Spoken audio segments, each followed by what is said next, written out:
Hare Krishna, everybody. Thank you for coming. So we'll continue with the event. We'll have a class given by Krishna Hare, and we can do that here at the back. Thank you so much. Just after this will be Krishna. So if you do need to leave, just let one of the monks know so you can get some Krishna before you go. Okay. Hare Krishna. And there's also some nice flower prasad here. If anybody wants to take some flowers with them, these were from the garden, most of them.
Yashodanandana Braja Janaranjana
Hare Krishna, Krishna Krishna, Hare Hare, Hare Rama, Rama Rama, Hare Hare.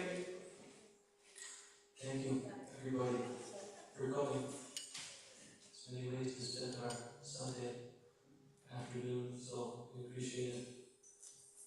Nice to see so many familiar faces, not familiar faces. So, I was thinking about what to speak on, and I want to speak about a little bit about this past time with Bali Maharaj and Lord Baladev. Everybody know this past time? Some people somehow they do. So, the Srimad Bhagavatam describes Krishna as being the source of all loving incarnations. This is the Krishna Stupa Bhagavan Swayam, meaning that Krishna is the original person. So, even in the West, most people don't know of Krishna, Shiva, all these different beings as much. But in India, everybody knows them very well. And you go to everybody's home and you look on the altar, and everybody's worshipping Shiva, Lakshmi, Durga, and nobody knows who to put all their focus, all their attention on. And some, they don't know, so they say, let's worship them all. So, I won't go wrong. So, the Srimad Bhagavatam is this scripture that's really revealing Krishna being the supreme person, full of sweetness and rasa. Real quick before I talk about the past of Bali Maharaj, Bhagavan. Srila Prabhupada often remarked that there was a German scholar about 50 years ago, and he would visit India, and he would wonder, who's the supreme deity? Ganesh, Hanuman, all these different persons. And he figured out it was Krishna. Why Krishna? Because he would see Shiva holding a trident, Ganesh holding an axe, Hanuman holding a mace, and everybody's holding weapons and doing something. But what's Krishna holding? He's holding a flute. Nothing to do, just enjoying with the gopis in Vrindavan and causing problems for Mother Yashoda and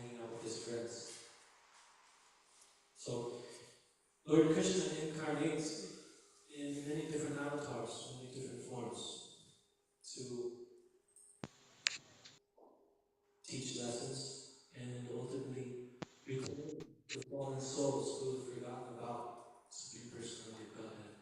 So the specific part I want to talk about in this pastime is really nice, because the nature of the material world is to always be unsettled. We're never peaceful and satisfied. We always want more, more, more. Always hankering for the future, hankering for the other things that we need, and lamenting for where we went wrong. Thinking, oh, if only I would have done like this, then my life would be better. If I didn't make this decision, I would have been so much better off. Now let me do this, let me do that. Never satisfied. So, Lord Vamanadeva, he appeared in the womb of Aditi, who's the mother of all the demigods, all the devas. And he appeared in the form of a dwarf Brahma.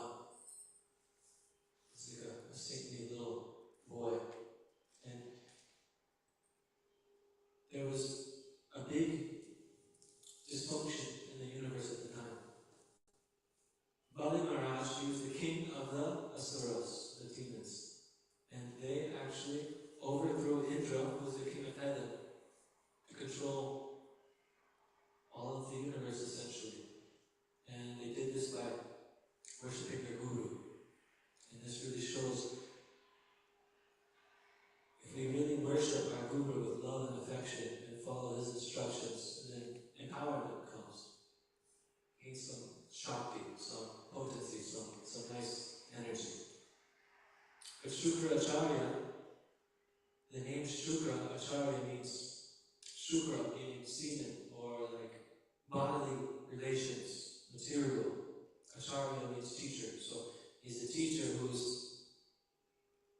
within this concept of materialism and bodily relations. And Lord Vamanadeva, he went to try to balance out things in the universe, to give the demigods, the Suras, the rightful position of controlling the universe so everything could be in working order. Imagine now some rogues, some bad people, they overthrew the police. There'd be so much dysfunction in the community, dysfunction all around. So somebody would have to come restore the peace and their order to bring back things back to normal. So Lord Vamanadeva was doing this, and he went to approach Bali Maharaj. Bali Maharaj is in control of the whole universe, everything. He has so much. And within Vedic culture, it's tradition, it's culture that if a Brahmin becomes begging, especially if you're a higher class person, such as a Kshatriya, or like a king, a warrior, then you don't refuse the Brahmana. So the Lord appeared as this Brahmana, and he comes begging. And Bali Maharaj, he says, ask me whatever you want, I'll give you everything. Lord Vamanadeva, he describes some philosophy through some stories involving Hiranyakashipu and others, but ultimately he asked for 3 steps of land. 1, 2, 3 steps of land. And Bali Maharaj, who's the king of the whole universe, what did he do? He laughed at him. Then you fool! I have the whole universe, I can give you everything. And you only want 3 steps of land. Surely, what's wrong with you? I'll give you another chance. So, he was trying to say, I'll give you a whole planet. Word is this dweep, island, because the planets are like islands floating in the ocean of space, you could say. So, Vamanadeva, after being laughed at by Bali Maharaj, he replied, and he said, O my dear king, even the entirety of whatever there may be within the 3 worlds to satisfy one's senses cannot satisfy a person whose senses are uncontrolled. If I were not satisfied with 3 paces of land, then surely I would not be satisfied even with possessing one of the 7 islands, consisting of the 9 Varshas. Even if I possessed one island, I would hope to get others.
Acharya was standing right next to him and said, "No, don't do it. This is Vishnu. He's going to trick you. He'll take away everything." And Bali Maharaj, he was stuck in, we call it pickle. Pickle means like stuck in the middle, going back and forth. He didn't know what to do. He's caught, Go that side, it's bad. You go this side, it's bad. Tough situation. So Bali Maharaj was thinking like this, and ultimately,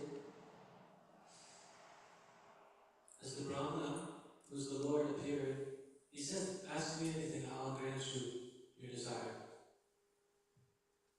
And Shukracharya gave Bali Maharaj many reasons, according to Shastra, why it was okay to break his promise in this situation, which is very interesting. Because he is a guru, and he had knowledge of Dharma, and he gave him particular knowledge. But in the Bhagavad Gita, Krishna says, "Vedaish Visaira Ahame Vedya," meaning, of all the Vedas, Krishna is to be known. So what's the point of having any knowledge coming from Shastra about religion or about Dharma if it's not coming to the point of bringing us to surrender to Krishna? So Bali Maharaj rejected his guru and said, "I will fulfill your wish." And Bali Maharaj was standing there ready to give him. And Baladev, what did he do?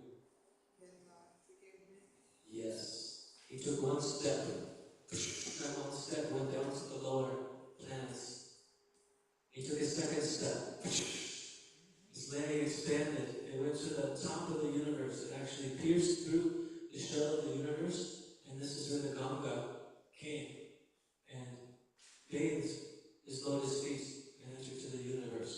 This is one of the many reasons why the Ganga is always pure. Those who take bath in the Ganga leave their sins in the Ganga. So, with two steps, one all the way down to the bottom and one all the way to the top, he covered everything there is to cover. So then, he's standing there with his feet in his ways, the Lord expanded in a mystical way, and he's looking at Bali Maharaj saying, "I took two steps and I covered everything. What else is there left for me to do? Where's my third step going to go?" And then Shukracharya, Bali Maharaj's guru, he was really losing it at this time. I told you, he's cheating. He's going to trick you. Bali Maharaj said, "Okay." And what he did was, he bowed down and offered his head so the Lord could step on his head. And this is symbolic of Atma Nivedana, which means full surrender. There's 9 processes of devotional service, and each one is exemplified by different mahajanas, different really great devotees teaching us the path of devotion. And the final one is Atma Nivedana, full surrender. And Bali Maharaj exemplifies this. So, I just wanted to talk about this point that if we're not satisfied with whatever comes to us in life, naturally we're always going to be looking for more and more. We're always going to be unsettled. We're always looking externally. But happiness and dissatisfaction is a choice, actually. We have to choose to be happy with where we're at and what comes to us. In the Bhagavad Gita, in chapter 17, Lord Krishna, he describes different austerities. Because Arjuna asked him about different activities according to the modes of material nature. Whether one's in goodness, passion, or ignorance. Sattva, rajas, and tamas. And Krishna, he begins describing austerities in the mode of goodness. And he describes austerities of speech, of mind, and body. And I always like to note this part in the austerities of mind.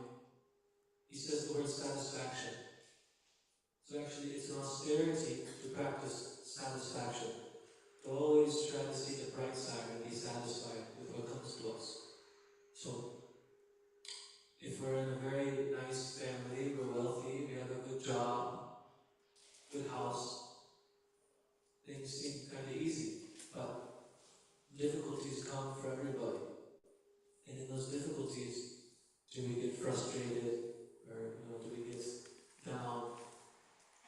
Or we can turn to look to Krishna and ask, what is there that I should be learning from this situation? There's got to be some kind of positive thing around the corner. So to always look with this mindset and practice being satisfied and being grateful for everything that comes to us. It's very pivotal in Krishna consciousness. Because the devotee, he sees that everything that's coming to him is just Krishna's mercy. If I'm just thinking, if I'm like walking on the street and somebody comes up and yells some nasty words at me or makes fun of me, I can become sad or disturbed or frustrated. Or I can look at it and see it from a much deeper perspective. What's Krishna trying to teach me here? What's Krishna trying to show me? And Prahlad Maharaj actually makes a very wonderful point when he's talking to his classmates. He talks about karma, how that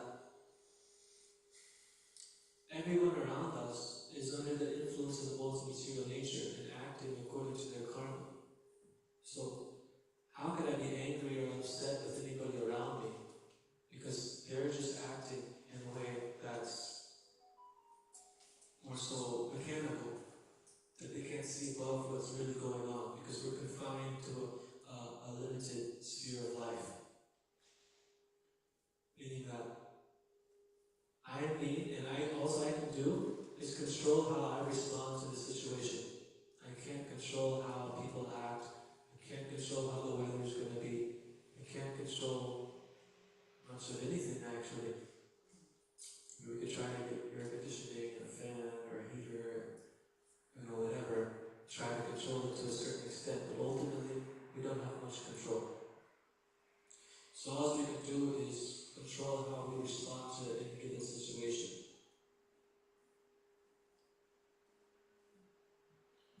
So we always see that bright side of what Krishna is trying to teach us, what he's trying to give us, and follow the example of Bali Maharaj. I don't know if everybody here is ready for full surrender. I'm not ready to go there. But baby steps. And these baby steps towards surrendering to Krishna is very simple, actually. And I'll tell you one thing, it doesn't start with listening to Shukracharya. It starts with listening to bona fide Vaishnava Guru. And what is the Guru teaching or instructing us? Namely, to follow the Yuga Dharma. So in the scriptures, there's many dharmas according to each yuga, a certain method to follow to attain the highest result. And it's not that I'm sitting here and everybody's chanting Hare Krishna and they're fired up and I'm just I'm not so into it. Feeling the Satya Yuga Dharma is more for me. This means, okay, I'm going to sit and meditate and control my breath, and control my mind. These things are good. It's not bad, but it will never bring the full, complete realization that is easily being presented by Chaitanya, by Srila Prabhupada, by the Vaishnava Acharyas. And it's very simple. You just take the chanting Hare Krishna Mahamantra, and very, very quickly, one becomes free from things that entangle and trap us in the material world. Thinking that I am this body, I am this person, I'm born in this family, this is the way that I have to act. I'm from this city, I'm from this country. I'm just thinking a lot of people here are originally from India. But you're actually not from India, you're a spiritual being that's eternal. Last life could have been in another country. Next life you can be born in America and have an American body. The body is just a covering. In Krishna he says, when the old body is old and useless, then it gets thrown away. And then we accept a new body.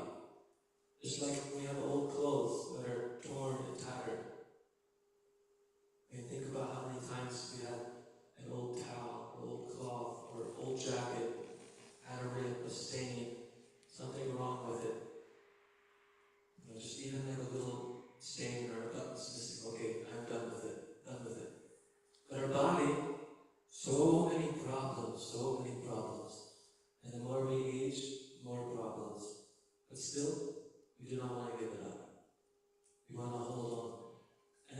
examples of people being on their deathbed, sickly dead.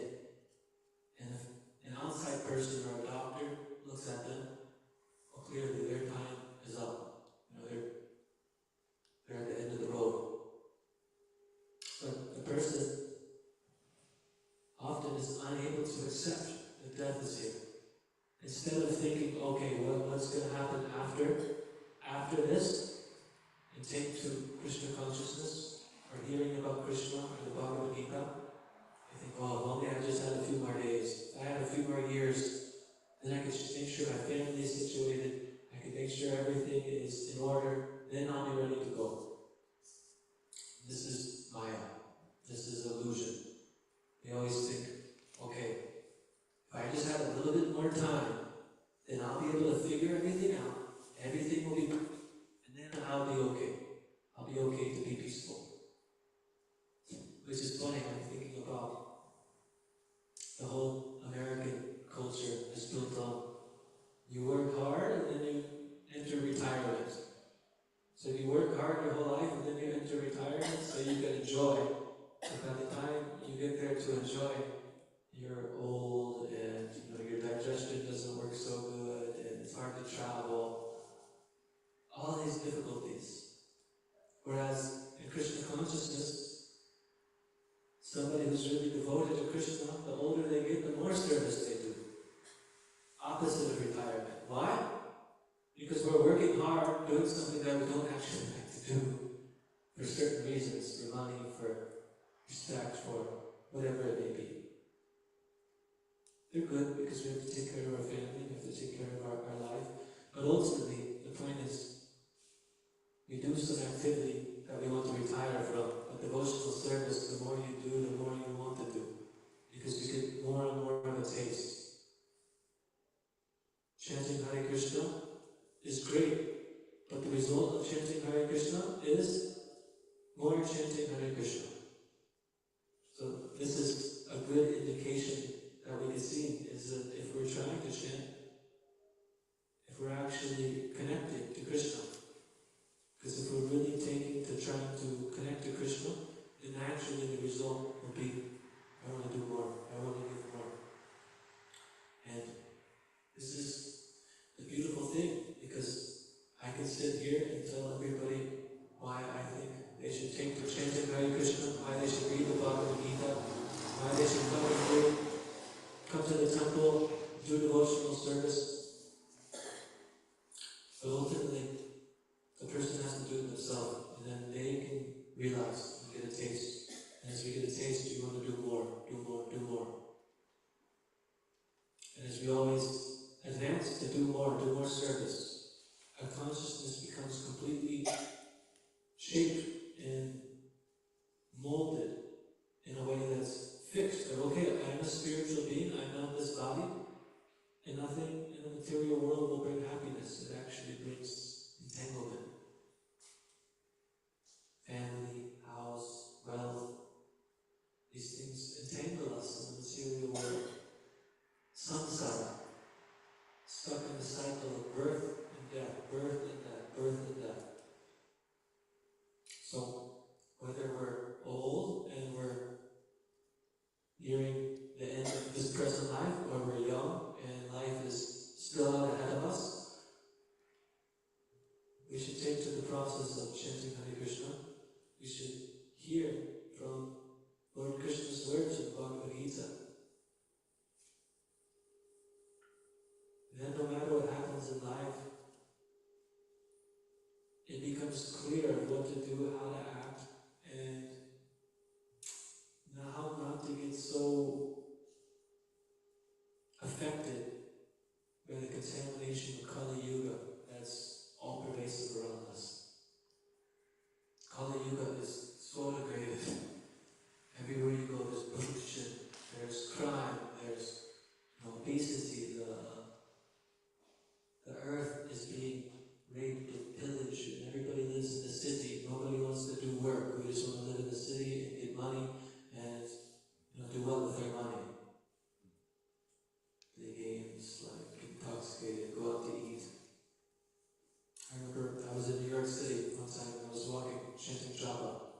I saw there was a gym on the side of the street. And in the gym, they had this green mat that looked like grass, like fake grass. So people, instead of doing that natural work where people are farming and just doing physical activity in their day-to-day work, they have this gym in the middle of this big concrete jungle, and they put fake grass in there.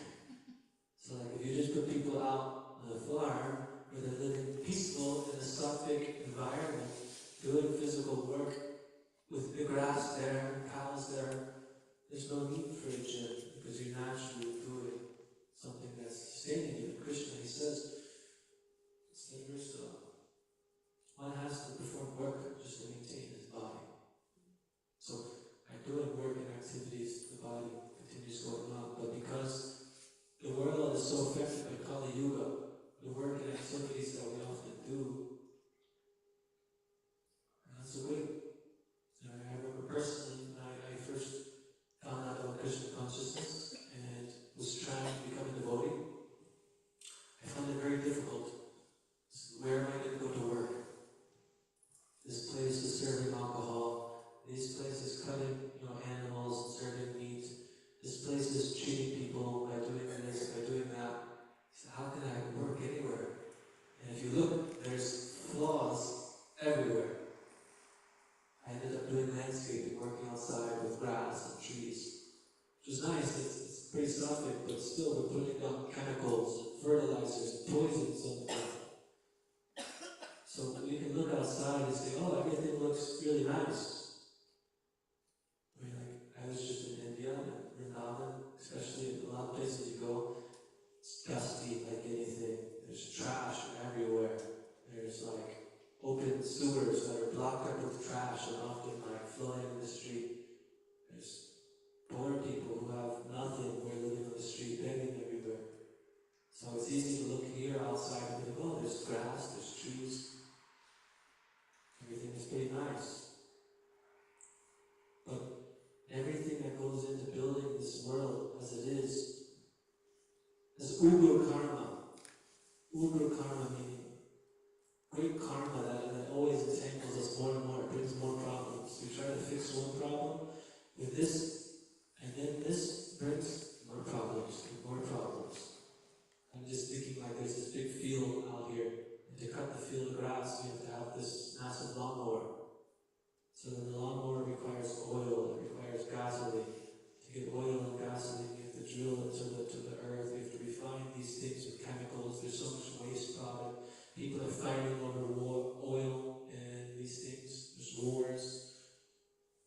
So much easier if you just had a field and you kept some cows, and let the cows just hang out and eat the grass. And then you don't have to kill the cows. Make friends with the cows, so that the cows are really friendly with you, and it's a really sweet relationship. It's really awesome. I'm sure everybody who's here from India has spent time around cows, but if you're not, I recommend spending some time around cows. They're really sweet, really nice when they're taken care of properly. So, this is just a few points that I want to mention about. Always looking to be satisfied with whatever is given to us. Because if we're not satisfied in whatever position we're in, how would we be satisfied in any other position? Think, okay, if I move from my house to this house, if I live in this part of the world, if I'm in this relationship with this person, if I get this job instead of this job, then I'll be happy. Then I'll be happy. But it never comes. I remember I've been traveling around the country distributing books at universities, and often I would meet people and ask them, okay, why are you to school? Why are you studying? And they don't really have an answer. So I would ask again, why really are you here? And then they say, oh, because this reason, because that reason, I want to get a job, I want to please my family,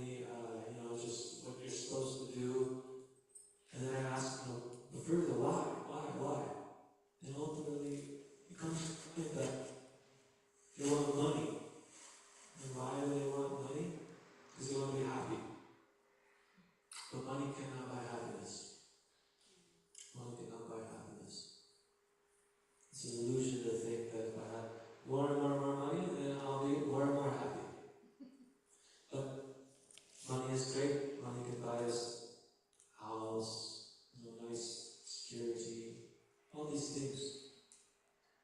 But it can all be taken away in an instant. It can all be taken away overnight. Somebody could just be walking down the stairs here and slip and fall down. Somebody could have a heart attack. We're not in control of our destiny, but we try to change our position in so many ways so we can control what's going on. This just breeds more and more anxiety, more stress, more pain, more turmoil. If we accept whatever Krishna brings to us and always do our duty, life is very simple. Very simple. Because it's not that, okay, Baldi Maharaj surrendered and that's it. Like Arjuna on the battlefield of Kurukshetra. He said to Krishna, I surrender to you. I am your disciple, not instruct me. And Krishna speaks the Bhagavad Gita and he speaks the same wisdom. But then what does Arjuna do? He does his duty. He fights in the battle. Against his own family, against his guru, against everybody he knows. So, accepting whatever Krishna brings to us, but also always doing our duty. And how do we know what our duty is? We always abide by the Shastra and the instructions of the Guru. By listening to the Guru, giving us clear directions on how to act from wherever we're at. Samuel Brahmachari living in the temple, easy, for me to say, surrender, don't be attached, give up everything. But Brahmachari has a certain duty to perform, and it's an opportunity to do a lot of devotional service and hearing, chanting, study. But if somebody's married or working or has their own house, that's perfect too. But there's a proper way to act from that position so you can make spiritual advancement also. If you really adhere to Varnashram, Vedic culture, then you'll see that the material life is not so great as what it should be. And it actually is meant to teach you why you should give up focusing on material enjoyment and focusing on spiritual enjoyment, self-realization. Realizing that I am spirit, I'm not this body, I am the servant of Krishna. When I serve Krishna, I am happy. When I stray away from serving Krishna, I might be happy for some time, but then all sorts of difficulties arise. And this is a scientific process. So everything that I'm saying can go in one ear and out the other ear. Yeah, I've heard it many times. I know Bhagavad Gita, I know Krishna. That's fine. But if somebody really wants to take science experience, then you take preserving more of Krishna, chanting Krishna's names, and watch the results. Watch the purification that takes place. Because in the Shastra, it describes that as one becomes more and more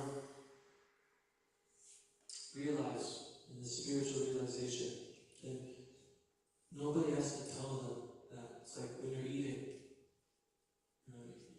When you're full, somebody comes around the seconds or thirds, the extra pakoras, you're like, I'm good. Nobody has to tell you.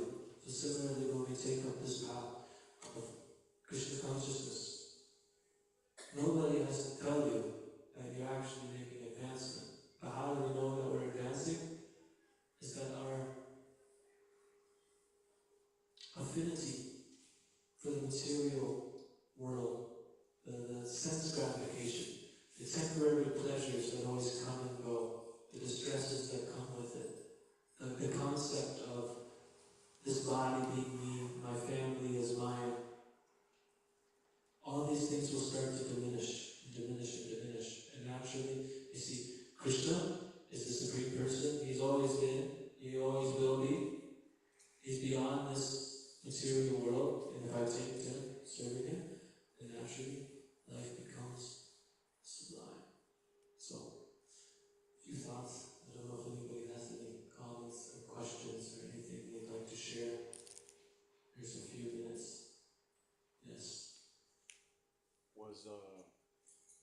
Bali Maharaj a devotee when he surrendered his head or whatever, I guess? Like, how do you describe that kind of context? Because like, he was fighting with demons, right? That's not something I go do. So how do I understand his state? I mean, obviously, he's asking, is Bali Maharaj a devotee? How did he surrender to the Lord for being a king of the demons? Yeah, I mean, it's obviously a very special position to be in. Because anybody who's surrendering to Lord Krishna is not coming from some random place, it's happening for some reason. So, as far as my understanding goes, which is very limited, I don't know if he was a devotee before or, but the Lord's approaching him. He's a Brahmana. Bali Maharaj didn't necessarily know it was the Lord.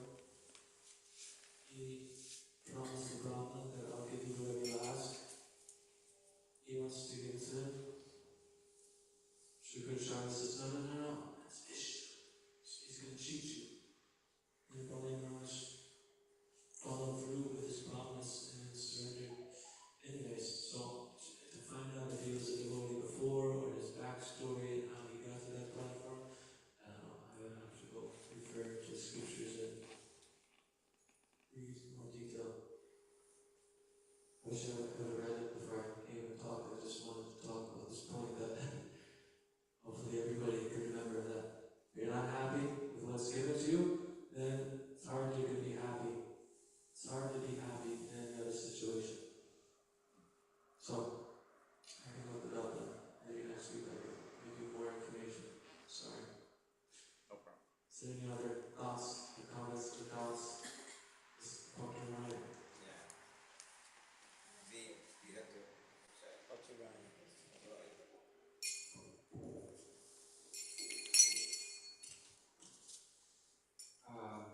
So one thing that I've definitely even recently encountered, and I see it often, I've seen it often, is like, if I work harder, I'll get more, and I can think of a few people in my life that they're really, man, if I do this, then I'll be successful, and if I sell 50 houses this year, then I'll be like, whoa, I'll be so successful.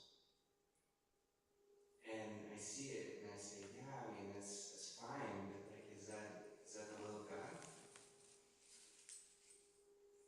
You could work so hard, and the will of God, if Krishna wanted to take it all away in one swoop, there's all of your hard work, all of your labor, all of your intensive intentions to be successful or to gain. And I just don't know that we can have anything without surrender, without that. Like, can I have this? Is this okay? Or even if we do obtain it, then it still would be another search for more houses, more. So it's just a thought I had is everything that we have is not ours, and so we should be very thankful for it anyway, even this night. This is a very good point. And also, say somebody is in that position that they want to sell more houses. It's not wrong. I mean, in one sense it is, yes. But in one sense, okay, you have the desire, do it. Do it to the fullest. But to always see the point that you brought up. So then, like I was mentioning, the guru can instruct the person on whatever platform they're at. So then naturally it'd be instructed to said person to give the fruits of their labor to Krishna. And Krishna says this in the Bhagavad Gita. He says, just think of me, just love me, just worship me, come to me. And he says, if you can't do that, okay, take up to the prescribed methods of devotional service, the rules and regulations. If you can't do that, do this, do that. And he says, if you can't do these things, just try to work with being unattached to the fruits of your result. So this isn't even coming to the platform of giving your fruits to God, but to work in the sense that, okay, whatever comes to me is not, clearly not only by my doing, something bigger than me, and it can be taken away. So let me not be attached to those fruits. In that way, you can practice being detached from the one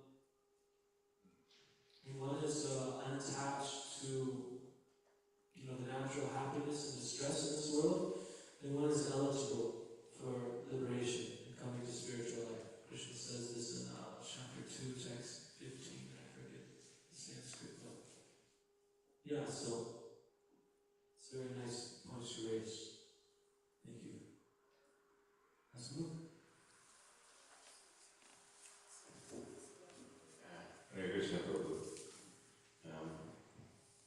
One thing I think the most important part is you talked about Krishna and his glory and everything. And I just want to add that I heard from one of your devotees before that we all must keep in mind and remember all the time that Krishna is the owner of everything, all the universe and everything. So since he is the owner, he is the controller, and he is the enjoyer. It's no different than when we're working for a company. We do everything for the owner, make sure he's happy. And if he's happy, we are taken care of automatically. Because he's owner, so it's automatically he's the controller, and we do everything to please him. And that's what we should be doing for Krishna. You know, how can we please you, my Lord, my Krishna? So that's something we all have to remember. Krishna is the owner, controller, and enjoyer. So we must do everything that pleases Krishna. Thank you for both practice with that. This is great. I'm just thinking about the clothes that we're all wearing right now. Like I think of it as like my clothes I'm wearing. I didn't produce these things. Made in some factory by some person, cloth or some plant that was growing from the earth. Or we live in a house, we're living in a certain room, and we decorate things the way we want, and we think this is mine. It's not ours, it's only temporary. And if we can maintain that vision that our whole stay here in life is temporary. Like when you go to vacation and you stay in a hotel, you start like painting the walls different colors and decorating the walls with different pictures and everything. Well, it's only temporary, so you're not too worried about it. Similarly here, our stay is temporary. So the more that we can focus on the destination and just, not be attached to these things and seeing Krishna as the owner, like you mentioned, this is very good. Thank you, Guru. Any last things? You had something you want to say? I have a question. Please. Alright, last two things and then we'll serve Prasad. You mentioned that even in the last stage of life, people are so empowered by Maya that they don't want to leave their body, and they are thinking of, oh, I wish I get some more time to do this, some more to do that. And I've read and I have listened in classes, even to leave your body peacefully, you need mercy of Guru and Krishna. It's not possible to be detached and just leave your body listening to Kirtan or listening to Bhagavad Gita without mercy of your Guru and Krishna. So for that to happen, you have to practice from the beginning on how to chant and think of Krishna so that in the final exam, you are ready to surrender in detached state of mind. Yeah, especially this final exam, sometimes there's a pop quiz. Yeah, that's a very good point, thank you.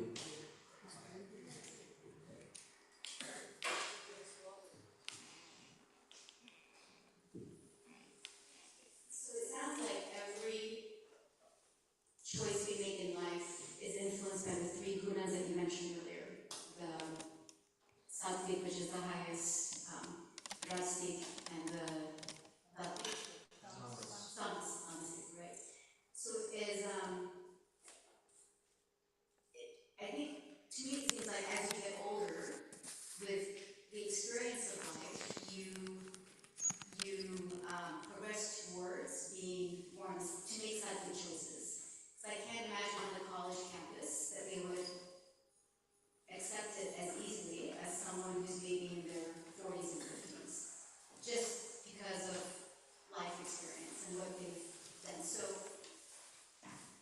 like on your deathbed, that's by then hopefully one would have tried to make choices that are completely sattvic. But my point is, so it's the goal in life for the proportion of that triad, those three gunas, to be more, because you can never be, it'd be very hard to be 100% sattvic, I would say.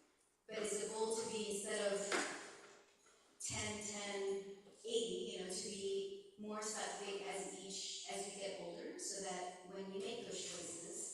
not and to be selfish, but it's to eliminate the fruits of that work, but to just accept whatever happens as a result. Ajamil, he was born in a Brahmana family, very sattvic. He knew so many mantras, he knew everything about devotion, but one time he was walking in the forest and he saw, a man and a woman having some kind of relations.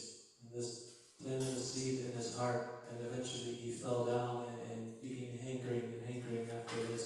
And he married this woman and had lots of enjoyment, you could say. Point is that he was very sattvic, but still he fell down. So being sattvic is not the goal. Sattvic is only useful because it's a stepping stone so you can actually inquire about the real goal of life. Because Krishna says, Rajagun, or the passion, is born from unlimited desires. So if you have unlimited desires, you never settle, you're never peaceful, you always think, I need this, I want to do this, I want to do that. When are you going to be able to sit down and say, okay, I want to minister to Krishna? So by becoming the sattva gun, you can sit here and listen and hear and ask questions. Whereas somebody who's more passionate, they can't sit still, they want to go do this, they want to do that, this is boring. So cultivating sattva gun is like the circus, right? They have this high wire, and the people walk along the high wire. So sattva gun is like the safety net that's under this high wire. So we're trying to take the path of transcendence as following the instructions of Krishna, and it's like walking on the high wire. And naturally, you may fall. So then you keep the safety net of sattva gun there. So we all come from different backgrounds. I may come from like a much more ignorant background, more passionate, more sattvic. Krishna says sattva gun conditions one to happiness. So then the problem with sattva gun is we think, life's not so bad. Life's okay. I worked hard, I made money, I have family, everybody's happy, my mind is peaceful. Awesome, good. But that's the problem, because when you're in that state, you don't see that death is right around the corner. You don't see the suffering that's always going on. I mean, being here in America, you hardly see suffering so much, but like I said, I was just in India for a little bit, and you see so much suffering every street you go. Dogs living on the street, nobody takes care of. Cows that have been stranded, and animals are trying to eat them. A little girl who's like 5 years old who's like begging, chapati, chapati, chapati. When I was 5 years old, I was just running around playing. No thoughts like that. So to come to sattva gun is only useful if we're using it as a springboard to come to devotional service, to inquire about supreme goal of life. So, like you said, God, there's never a pure sattvic state here. It's always contaminated with the lower modes of material nature. But you could say Shuddha Sattva, which is like pure sattva. This is beyond the material world. This is entering into spiritual consciousness. So I hope that gives a little bit more of a perspective on these points. Yes, thank you. Hare Krishna. Hare Krishna. Okay, thank you everybody for patiently sitting and hearing and tolerating me. Now we will serve prasadam to everybody's full satisfaction. It's not so many people here today, so if you'd like, please take as much home with you as possible. Hare Krishna. Hare Krishna.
noticing about the determination of success. Every time I see it, one of their flags of determination of success, it says God willing.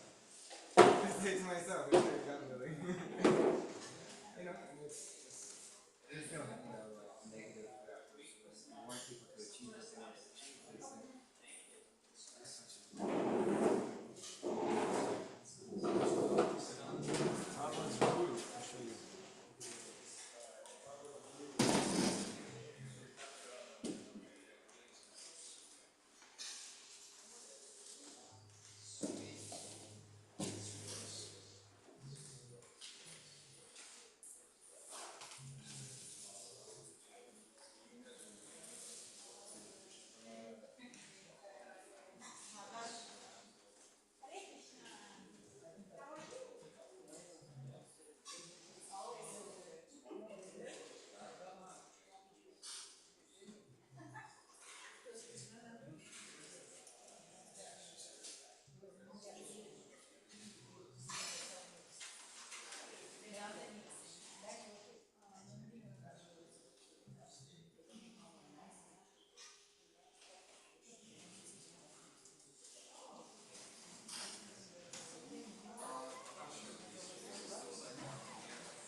presiding forms of these are Shiva, Vishnu, and Brahma's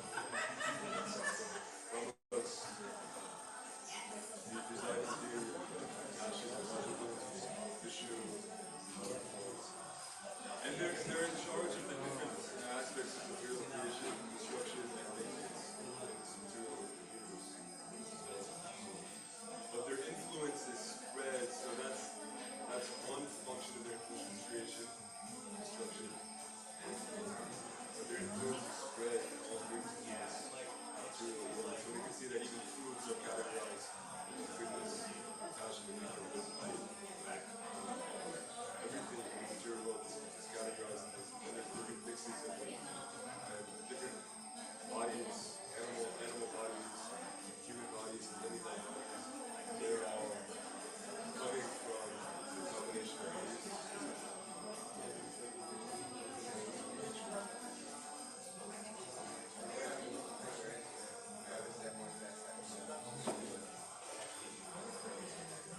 Through the association of these modes, we take on different forms. And we're, like you said, we're predominated by, like you said, you don't want to sleep, you don't want to eat necessarily, so you're not deriving your energy from sleep, we're kind of forced to sleep. Yeah, but like they're important, right? But that's not necessarily why we get like. Anyway, it's something that you just have to do. We have to do things in order to have something, but that's not necessarily the energy. And it's also a conditioned state of being, because like I said, the soul is eternal, it doesn't need to sleep, but when the soul is embodied, because it comes in contact with the motivation, it takes on a particular form, then it has to abide by the motivation. So ignorance is there, therefore one must sleep. Passion is there, therefore one has desires and things. Goodness is there, therefore one feels illuminated in some state of mind and knowledge. We're in the material world, we're being dictated by this motivation. These motivators are holiness, puppets. Motivation of holiness. We're all dominated by one particular mode at any given time, but we have a mix of part of the spiritual process, and then in this material conditioned life, this device, the mode of goodness, where one reduces the influence of ignorance and passion, and in that state of goodness, one can easily focus on becoming transcendental. One is not influenced, and therefore you don't have to take another body. That's one body that you agree with. Transcendental to the mode, and then you don't have to take another body. Your body is not further developing into its next form. It's not such a you retain that spiritual nature.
Yeah.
To India. In December.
Vrindavan, Jaipur,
family visa.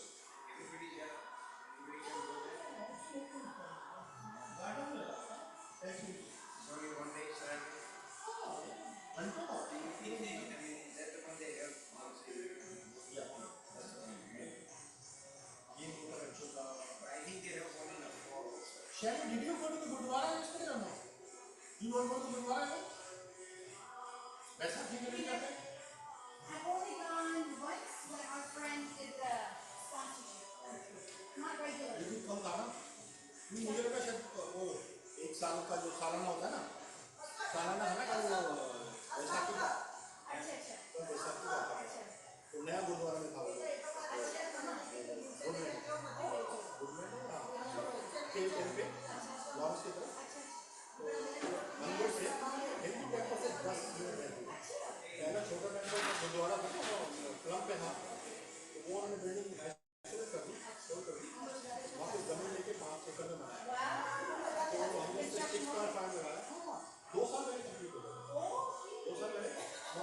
बार इसका पहला था teacher वाला, last year किया था मगर अभी नया time में थोड़ा ना गुजराती लोगों को पता नहीं था। Yesterday was humongous.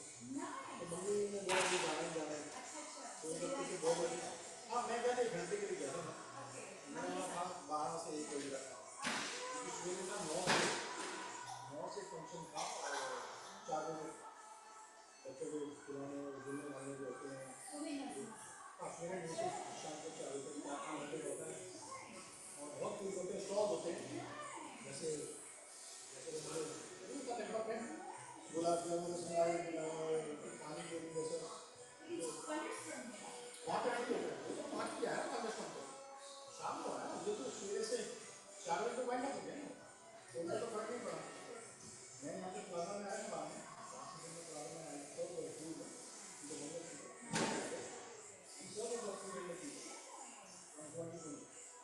मैं यहाँ पे आता हूँ राम चंद्र ना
Lord Chaitanya in 5 features.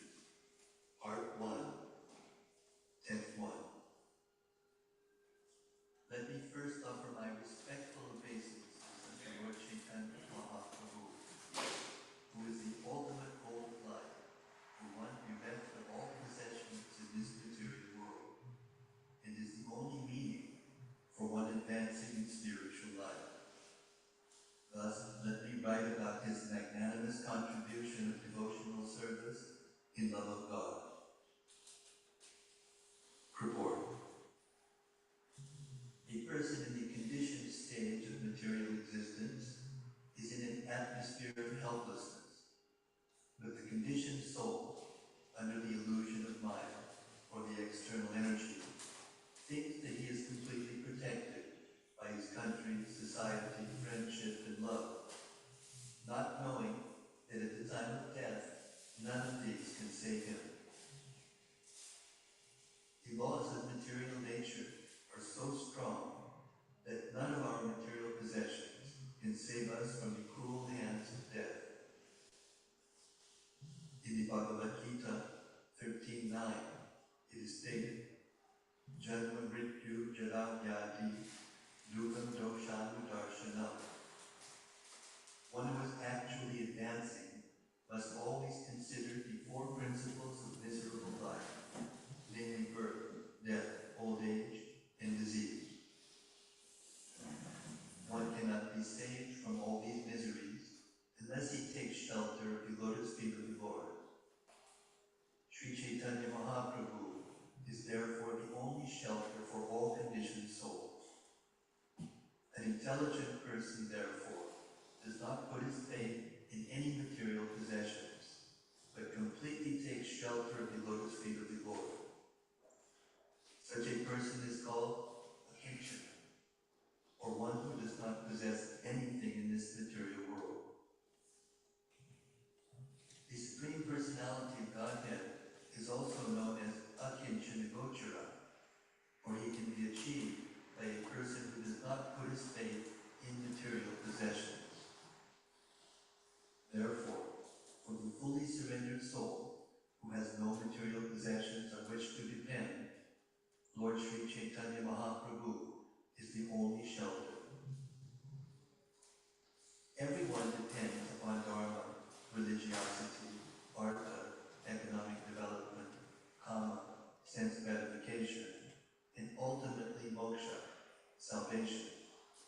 But Sri Chaitanya Mahaprabhu, due to his magnanimous character, can give more than salvation.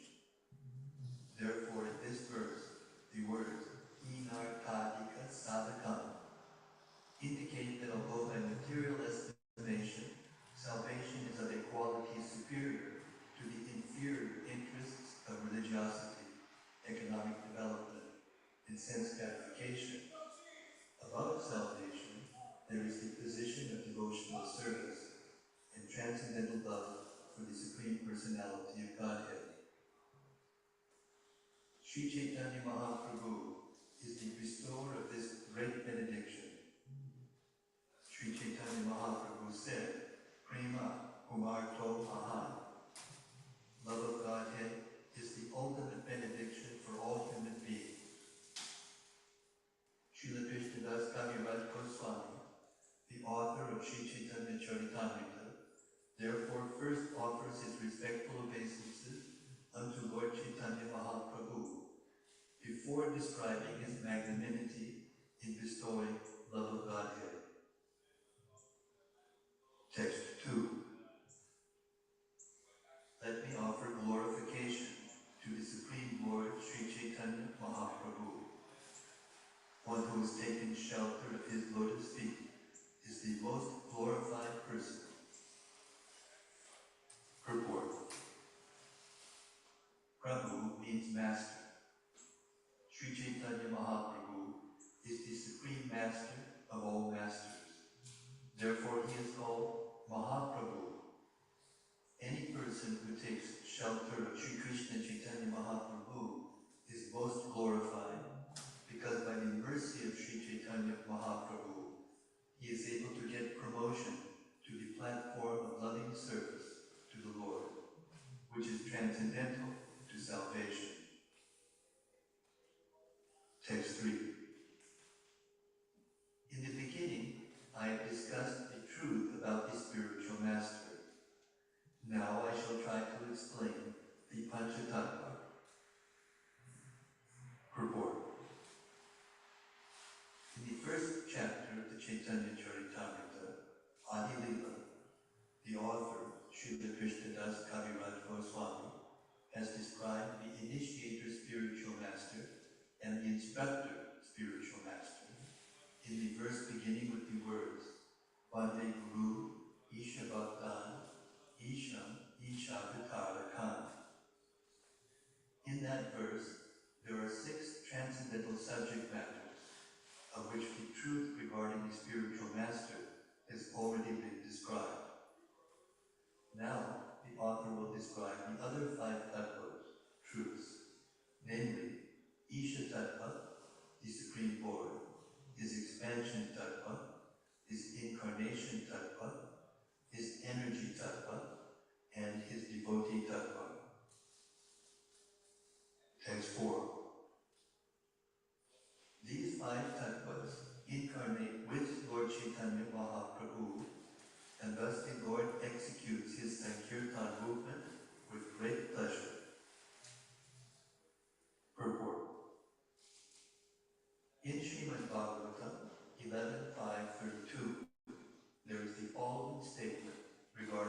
Gadadhar Prabhu, and his marginal potency, Srivas Prabhu.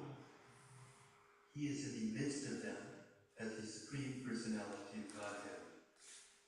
One should know that Sri Chaitanya Mahaprabhu is always accompanied by these other tattvas. Therefore, our obeisances to Sri Chaitanya Mahaprabhu are complete when we say, Sri Krishna Chaitanya Prabhu Nityananda, Shri Advaita Gadadhara, Shivasari Gaur Bhaktavinda. As preachers of the Krishna consciousness movement, we first offer our obeisances to Sri Chaitanya Mahaprabhu by chanting this Panchatattva mantra.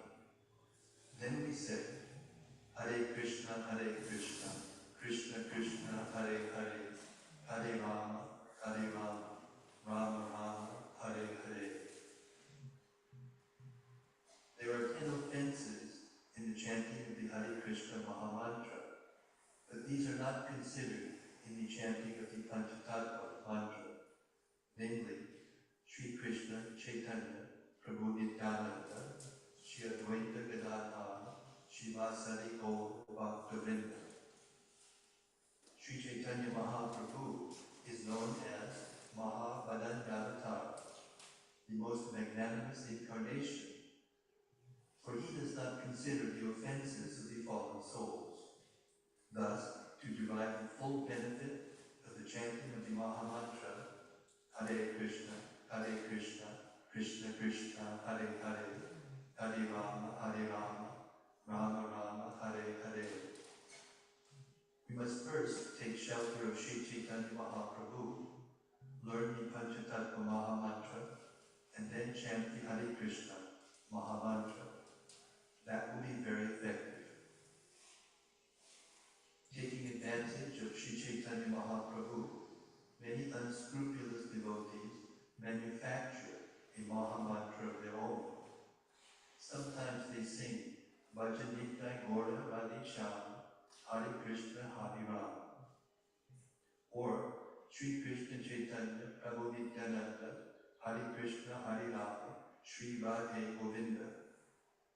Actually, however, one should chant the names of the full Panchatattva, Sri Krishna Chaitanya Prabhu Nityananda, Shri Advaita Gadadhara, Shivasari Gaur Bhaktavinda, and then the 16 words, Hare Krishna, Krishna Krishna, Hare Hare, Hare Rama, Rama Rama, Hare Hare.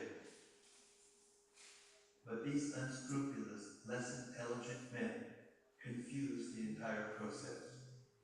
Of course, since they are also devotees, they can express their feelings in that way.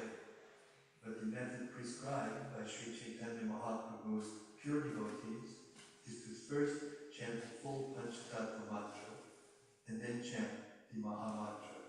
Hare Krishna, Krishna Krishna, Hare Hare, Hare Rama, Rama Rama, Hare Hare. Text 5. Spiritually, there are no differences between these 5 tattvas, for on the transcendental platform, everything is absolute. Yet there are also varieties in the spiritual world, and in order to take these spiritual varieties, one should distinguish between them. Purport. In his Anubhashya commentary, Sri Bhaktisiddhanta Saraswati Thakur describes the Panchatattva as follows. The Supreme Energetic, the Personality of Godhead, manifested in order to enjoy 5 kinds of pastimes, appears as the members of the Panchatattva. Actually, there is no difference between them because they are situated on the absolute platform. But they manifest different spiritual varieties as a challenge to the impersonalists to taste different kinds of spiritual humors, rasas. In the Vedas it is said, Parasya Shaktir Vividaiva Shruyate. The varieties and energy of the Supreme Personality of Godhead are differently known.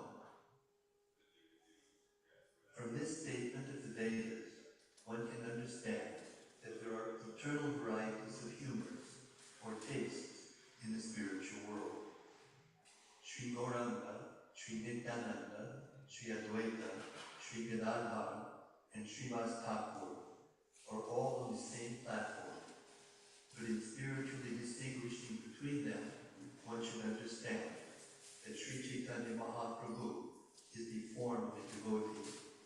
Nityananda Prabhu appears in the form of a devotee's spiritual master. Advaita Prabhu is the form of a bhakta, devotee, incarnation. Gadadhar Prabhu is the energy of a bhakta, and Srivas Thakur is a pure devotee. Thus there are spiritual distinctions between them.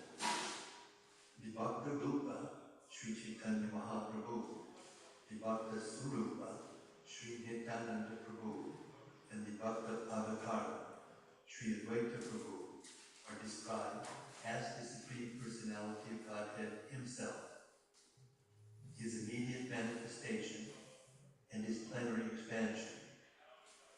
And they all belong to the Vishnu category. Although the spiritual and marginal energies of the Supreme Personality of Godhead are non-different from the Supreme Personality of Godhead Vishnu, they are predominated subjects, whereas Lord Vishnu is the predominator. As such, although they are on the same platform, they have appeared differently in order to facilitate tasting of transcendental mellows.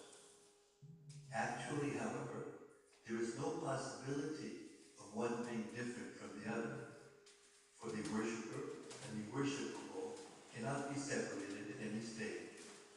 On the absolute platform, one cannot be understood without the other. Text 6.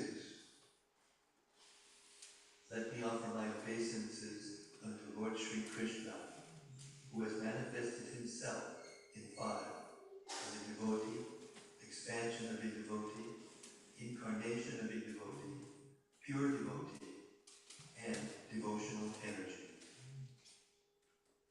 Purport. Sri Nityananda Prabhu is the immediate expansion of Sri Chaitanya Mahaprabhu as his brother. He is the personified spiritual bliss of Satchidananda Vigraha. His body is transcendental and full of ecstasy in devotional service. Sri Chaitanya Mahaprabhu is therefore called Bhakta Rupa, the form of a devotee, and Sri Nityananda Prabhu is called Bhakta Swarupa, the expansion of a devotee. Sri Advaita Prabhu, the incarnation of a devotee, is Vishnu Tattva and belongs to the same category. There are also different types of bhaktas or devotees on the platforms of neutrality, servitude, friendship, parenthood, and conjugal love. Devotees like Sri Damodar, Sri Gadadhar, and Sri Ramananda are different energies. This confirms the Vedic Sutra, Parasya Shaktir Vividaya Shrutite. All these bhakta subjects taken together constitute Sri Chaitanya Mahaprabhu, who is Krishna himself. Text 7. Krishna, the reservoir of all pleasure, is the Supreme Personality of Godhead himself, the Supreme Controller. No one is greater than